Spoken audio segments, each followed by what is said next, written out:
सभी भाई बहनों को नमस्ते।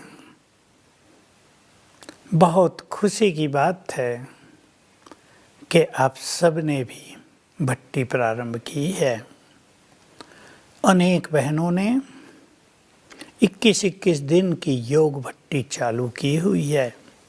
ये बहुत ही सुंदर बात है, क्योंकि बाबा की भी ये इच्छा है और हमारी भी ये इच्छा है कि ये शिव बाबा के द्वारा स्थापित किया हुआ महान यज्ञ तपस्या कुंड बन जाए, ताकि इसमें इस संसार के सभी मनुष्यों के विकारों की आहुति पड़ जाए, सबके विकार जलकर नष्ट हो जाएं।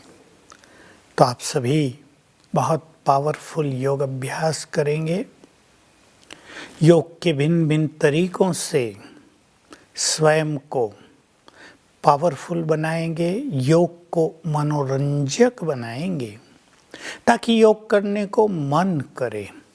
और सबसे अच्छी बात मैं कहूँगा कि सभी को ये सीखना है कि हम कर्म योगी कैसे बने।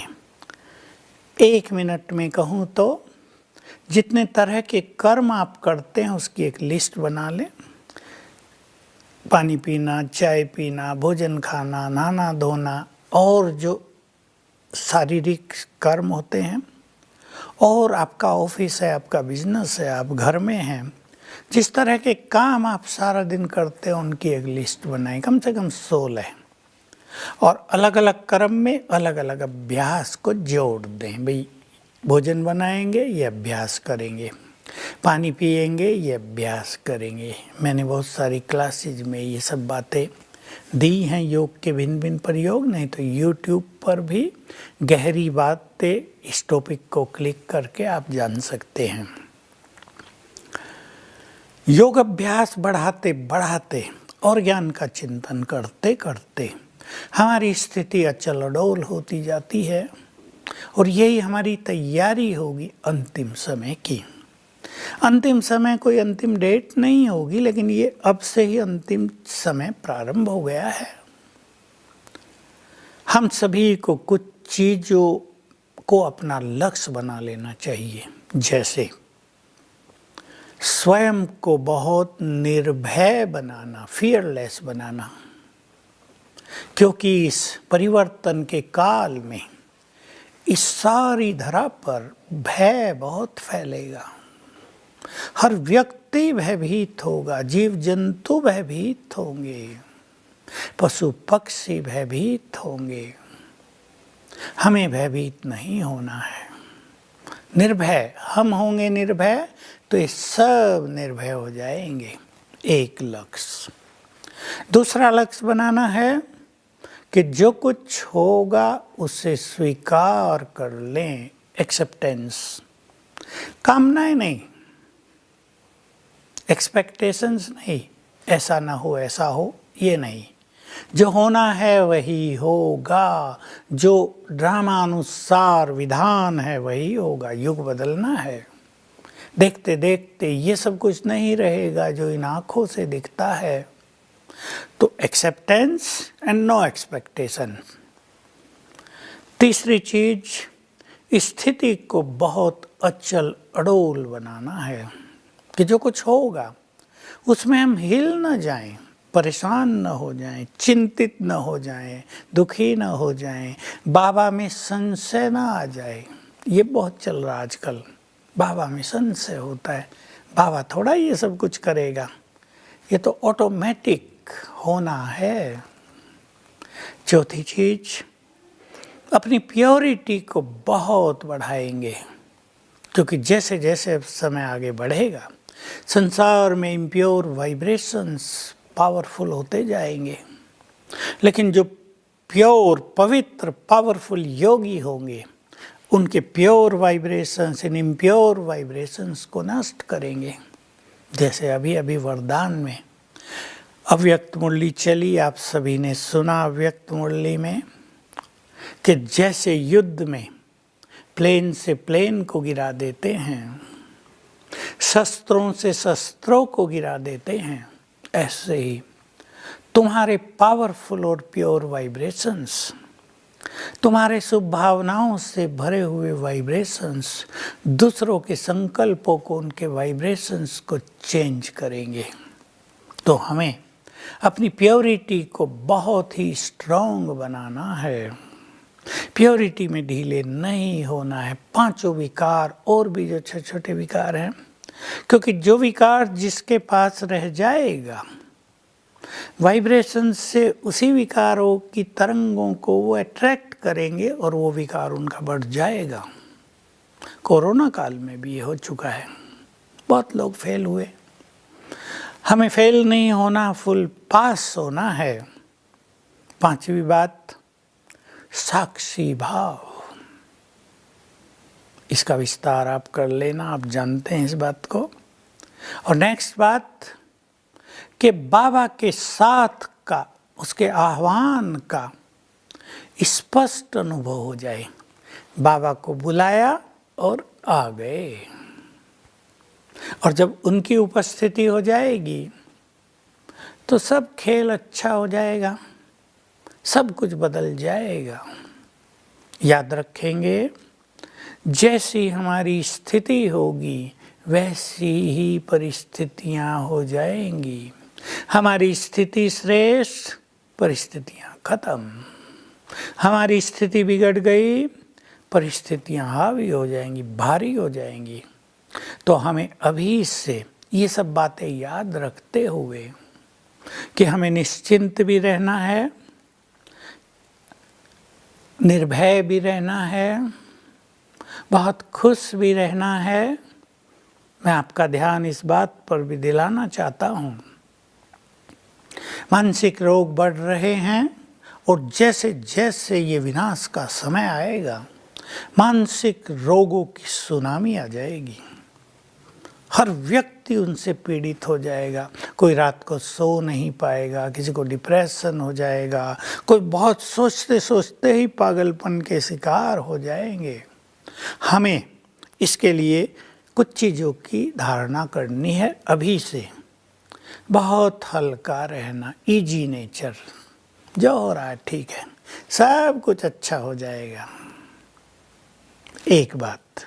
दूसरी बात, बहुत खुश रहना, अलौकिक खुशी। ज्ञान में खुशी की बहुत सारी बातें आती हैं। तीसरी बात, ईश्वरीय नशे में अर्थात स्वमान में रहना। इससे हमारे ब्रेन को पावर मिलती जाएगी, ब्रेन साउंड होता जाएगा। हम सेंसिटिव नहीं बन पाएंगे, जो बाहर हमारे सब कुछ होगा उसका इफेक्ट हम पर नहीं होगा। तो इन बातों की धारणा हम सबको बहुत अच्छी तरह करनी ही है। अभी से हम तैयारी करें, थोड़ा सा अपने को दुनियावी बंधनों से मुक्त करते चलें। मोह ममता को थोड़ा ढीला करें। अब हर व्यक्ति कहीं ना कहीं फंस गया है, उसकी बुद्धि वहाँ जा रही है, उसके वाइब्रेशंस निगेटिव हो रहे हैं। हम थोड़ा सा बचेंगे इन चीज़ों से, थोड़ा अपने को डिटैच करें, शुरू करेंगे। हम जानते हैं मोह ममता एक दिन में छोड़ी नहीं जा सकती, एक लंबी यात्रा तय करनी पड़ती है अपने को हर चीज़ से डिटैच करने की। जैसे बाबा एक उदाहरण देते हैं, हलवा जब पूर्ण हो जाता है तो किनारे छोड़ देता है। हम भी जब पूर्ण होंगे, परफेक्ट होंगे, तो जो सब बंधन बंधे हुए हैं वो छूट जाएंगे, तभी हम परफेक्ट होंगे। तो हमें बहुत अच्छी तरह अभ्यास करना है, चाहे देहधारियों से मोह हो, चाहे वस्तुओं से हो, चाहे सेंटर्स से हो, चाहे अलौकिक परिवार से हो, वस्तुओं से हो। अपने को न्यारा और प्यारा करते चलें, ये हमारा मुख्य लक्ष्य होना चाहिए। अभी से अमृत वेले बहुत अच्छे अनुभव करें और मुरली का रस प्राप्त करें। इन दो चीज़ों से हमारी स्थिति सुंदर बनती जाएगी। हम जानते हैं ये दोनों चीज़ें हमारे जैसे प्राण हैं, इनमें ही हमें खुराक मिलती है, हमारे अंदर बल आता है, हम शक्तिशाली बनते हैं। अमृत वेला मिस होते ही मन उदास होता है, सबको कहीं ना कहीं अनुभव है। मुरली न सुनने से भी ढीलापन आता है। आजकल सबके फ़ोन पर आ जाती है, व्हाट्सएप पे आ जाती है मुरली, वो एक अलग चीज़ है। लेकिन क्लास में बैठ के मुरली सुनना, उसी स्थिति में स्थित हो के मुरली सुनना, मुरली के हर महावाक्य को एंजॉय करना, उसका रस लेना, ये परम आवश्यक है। मुरली ऐसे ही पढ़ ली, सुन ली, कुछ भूला, कुछ याद किया, कहीं एकाग्रता हुई, कहीं नहीं हुई, इससे जीवन में सुख नहीं मिलता। इस समय हमें अपने अंदर अलौकिक शक्तियाँ भरनी हैं।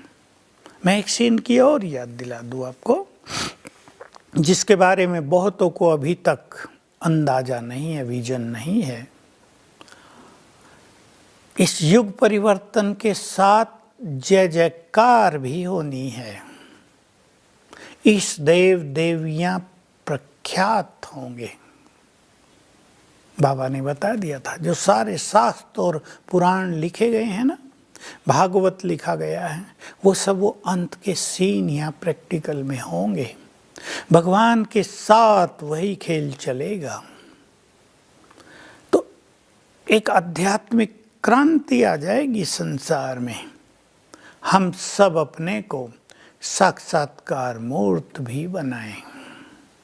बड़ी बात है, जो बनाएंगे उनके द्वारा महान सेवा होगी, वो अतीन्द्रिय सुखों में रहेंगे। इसलिए हम दोनों लक्ष्य साथ लेकर चलें। अपनी स्थिति को अचल अडोल भी बनाना है, निर्भय बनाना है, तो अपने को साक्षात्कार मूर्त भी बनाना है। मैं एक चीज़ जोर देना चाहता हूँ, बहुत पुरुषार्थी ऐसे हैं भाई बहनें जो अच्छा योग अभ्यास भी करते हैं, लेकिन अगर हम बाह्य मुक्ता में रहते होंगे, अगर हम व्यर्थ संकल्पों में रहते हैं, यदि हमसे छोटे मोटे विकर्म होते हैं, तो हमारी योग की शक्ति साथ साथ नष्ट हो जाती है। हम अपने को पावरफुल नहीं बना पाते। हमें योग से अपने विकर्म विनाश करने हैं, लेकिन सूक्ष्म विकर्म होते रहते हैं, तो फिर विकर्मों का खाता मल्टीप्लाई होता जाता है। बाबा ने कभी कहा था, मुझे वो महावाक्य याद रहता है, 78 की मुरली से है, 1978, कि तुम्हें 63 जन्मों के विकर्म नष्ट करने में समय नहीं लगता, बल्कि ब्राह्मण बनने के बाद जो विकर्म होते हैं क्योंकि वो 100 गुने बन जाते हैं, उनको नष्ट करने में बहुत समय लगता है। और बहुत लोग तो ऐसे हैं जिनको ये पता भी नहीं कि उनसे कोई विकर्म हो रहे हैं क्या। मैंपन रखना, अहंकार रखना, ईगो रखना, किसी पे क्रोध करना, कड़वे मुख से वचन बोलना, किसी की स्थिति को अपसेट करा देना, और किसी न किसी तरह की इम्प्योरिटी, दैहिक दृष्टि, ये सब सूक्ष्म पाप हैं। हम किसी को दुख दे देते हैं, ईर्ष्या रखते हैं, बुरा बोलते हैं, निंदा करते हैं, कहीं चोरी कर लेते हैं, ये सब सूक्ष्म पाप कर्म हैं। इनसे हमें हमेशा ही बचकर रहना है। तो इन चीज़ों को अपना लक्ष्य बना लें। बाबा की मुरलियों में बहुत अच्छी अच्छी बातें आती हैं, साकार मुरलियों में भी और अव्यक्त मुरलियों में भी। साकार मुरलियों को आप देखेंगे, एक एटीट्यूड से मुरलियों को देखो कि बाबा हमें रोज ये याद दिलाता है, तुम देवता थे, तुम बहुत महान थे, पूज्य थे, अथाह धन संपदा थी तुम्हारे पास, डबल ताज था तुम्हारे सिर पर। क्या हम उसे याद करते हैं? कैसे तुमने 84 जन्म लिए, गिरती कला कैसे कैसे हुई, अब मैं फिर से आ गया हूँ तुम्हारी चढ़ती कला करने। क्या हम इसे याद करते? याद करना माना रिपीट करना नहीं, याद करना माना उस फीलिंग में जाना। मैंने तुम्हें राजाई दी थी, तुमने राजाई गंवा दी, फिर से मैं तुम्हें राज देने आ गया हूँ। क्या हमें सचमुच रियलाइज होता है? ऐसा ही है। ज्ञान से तो हम जानते हैं इट्स ट्रू, लेकिन क्या हमें रियलाइज होता है ये बाबा हमारे लिए कह रहा है? हम राज करते थे, अनेक जन्म हमने राज किए हैं। तो स्थिति बनती जाएगी। तो साकार मुरलियों को इस एटीट्यूड से सुना करें, बहुत मजा आएगा। साकार मुरली सुनना आपको ऐसा अनुभव कराएगा, मान लो आपने 1 घंटा योग कर लिया हो, स्वदर्शन चक्रधारी बना देगा। उससे हमारी बुद्धि दिव्य बनती जाएगी, डिटैचमेंट होता जाएगा। एक शरीर छोड़ दूसरा लिया है। एक जन्म में हमारे परिवार, हमारे संबंधी कोई और थे, दूसरे जन्म में वो सब बदल गए थे, कोई और आ गए। तीसरे जन्म में वो भी सब बदल गए, कुछ और आ गए, और जन्म जन्म ये खेल बदलता आया है। इससे डिटैचमेंट होगा, बहुत अच्छी हमारी स्थिति बनती जाएगी। ज्ञान का बल भी सबको चाहिए। प्योरिटी जबरदस्ती नहीं आती है कि हमने प्रतिज्ञा कर ली और हो गया। प्योरिटी को परफेक्ट करने के लिए हमारे अंदर ज्ञान का बल भी हो और योग की शक्ति भी हो। अगर हम सर्वशक्तिवान से शक्तियाँ नहीं लेते तो कर्मेंद्रियों को कंट्रोल करना कठिन काम होगा। प्योरिटी इम्प्योरिटी में बदलती रहेगी, सूक्ष्म मन इधर उधर भागता जाएगा, अट्रैक्शन होता जाएगा। इसलिए मुरलियों में रोज हम सुनते हैं, योग बल से ही आत्मा पावन बनती है। हमें संपूर्ण पावन बनना है। पवित्रता का भी बहुत बड़ा सुख है, ये हमें लेना है तो हमें योग बल बढ़ाना ही है। पवित्र आत्मा को भय नहीं होता। पवित्र आत्मा बहुत महान होती है। पवित्र आत्माएं तो इस सृष्टि का श्रृंगार होती हैं। 9 दिसंबर की मुरली में हम सब ने सुना संकल्प शक्ति पर बाबा क्या क्या बोल रहे थे। कोई कितना भी निगेटिव इम्प्योर व्यक्ति तुम्हारे सामने आ जाए, लेकिन तुम्हारे वाइब्रेशन से वो कुछ कर नहीं पाएगा, उसके विचार बदल जाएंगे। तुम अपने संकल्पों के वाइब्रेशन से दूसरों के संकल्पों के नेगेटिव वाइब्रेशंस को नष्ट कर सकते हो। तो हम पुरुषार्थ पे बहुत ध्यान देंगे, जो मैंने आपको 5-7 चीज़ें बताई हैं। ड्रामा के ज्ञान को याद करते करते अचल अड़ोल होंगे, साक्षीपन को बढ़ाते जाएंगे, स्वीकार करेंगे कि जो कुछ हो रहा है वही तो होना है। कितनी बार हुआ है ये सब कुछ हम याद करेंगे, असंख्य बार, अनगिनत बार। ये परिवर्तन का खेल, ये विनाश का खेल हम सब ने देखा है। नथिंग न्यू, देखते रहेंगे और यही होना है। तो चित्त शांत हो जाएगा, और याद रहे चित्त शांत होगा तो हम पावरफुल हो जाएंगे। हमने अपने संकल्पों को निगेटिव कर लिया तो हम कमज़ोर होते जाएंगे। हमें तो बड़े बड़े काम करने आगे चलकर। मैं बाबा की एक बात याद किया करता हूँ, जो एक ही बार बाबा ने कही है और मैं कई बार याद भी दिलाई है।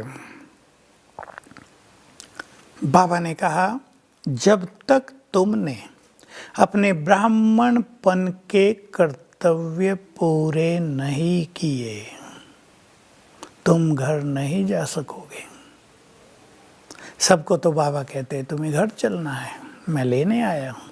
और कुछ आत्माओं को कह रहे हैं पहले कर्तव्य पूर्ण करने हैं। तुम ब्राह्मण बने हो, तुम्हें सबको दुखों से मुक्त करना है, तुम्हें सबको सकाश देकर उनके अंदर के देवत्व को जगाना है, तुम्हें सबको समस्याओं से मुक्त करना है, निर्भय बनाना है।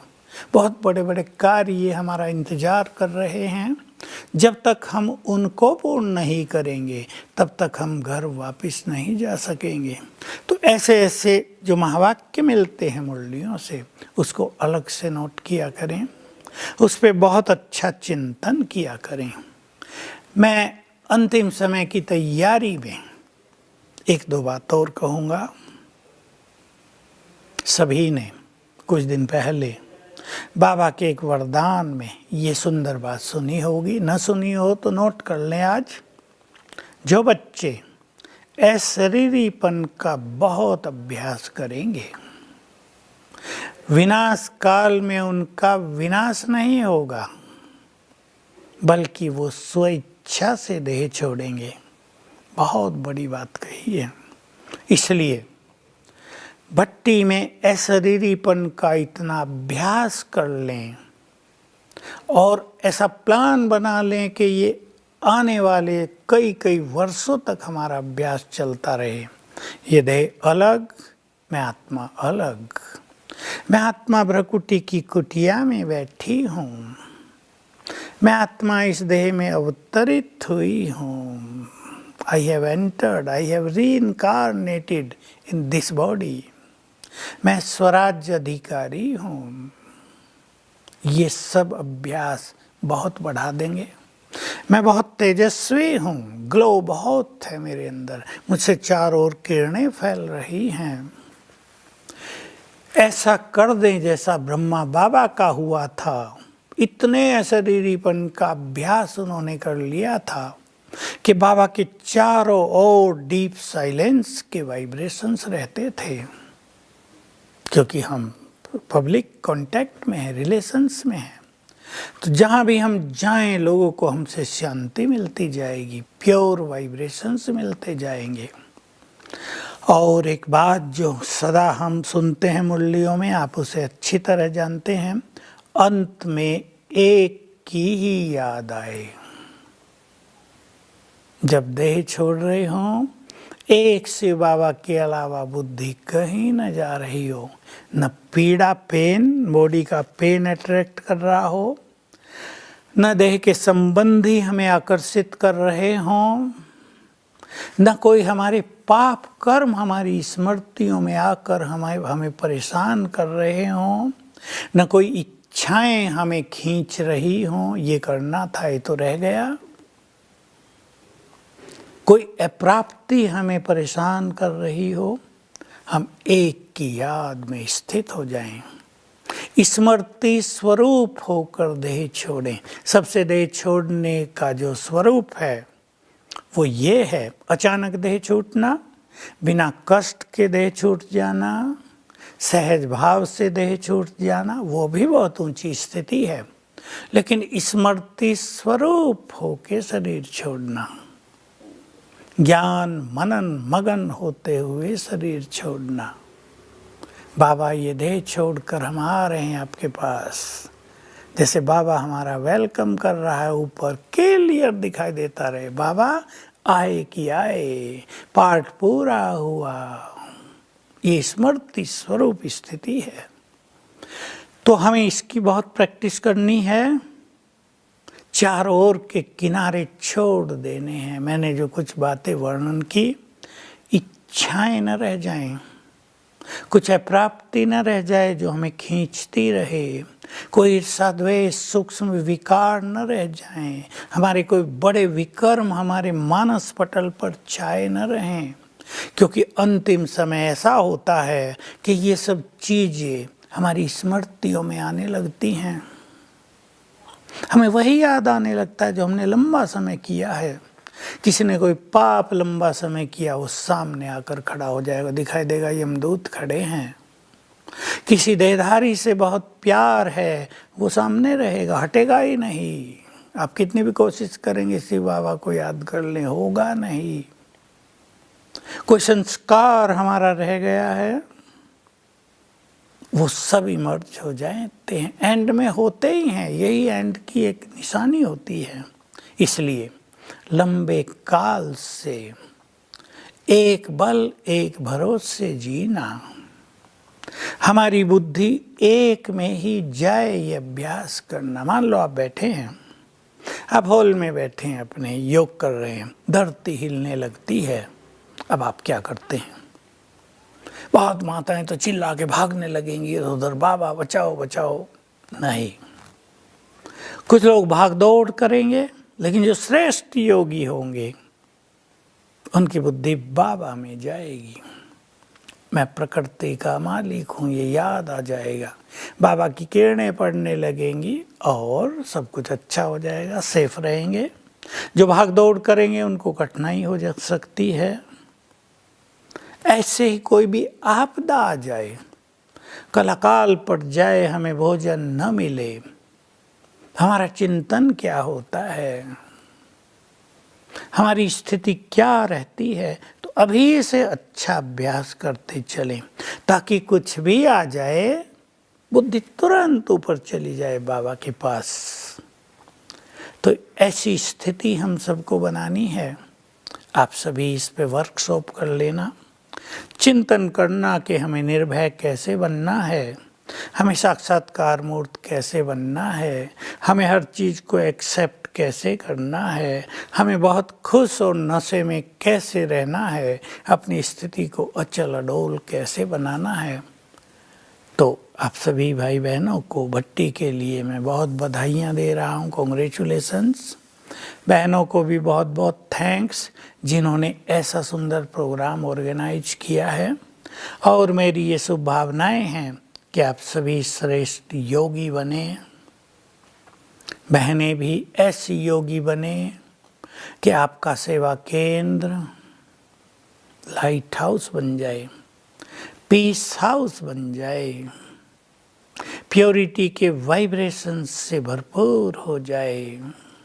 जो भी यहाँ आए बस बाबा का बन जाए, जो भी यहाँ आए उसकी सभी समस्याएं समाप्त हो जाए, जो भी यहाँ आए भरपूर होकर जाए। चिंतन करना सभी, और ऐसी योग की ज्वाला जलाना कि ये यज्ञ तपस्या कुंड बन जाए, सभी के विकारों की और विकर्मों की इसमें आहुति पड़ जाए। तो आप सभी को बहुत बहुत धन्यवाद।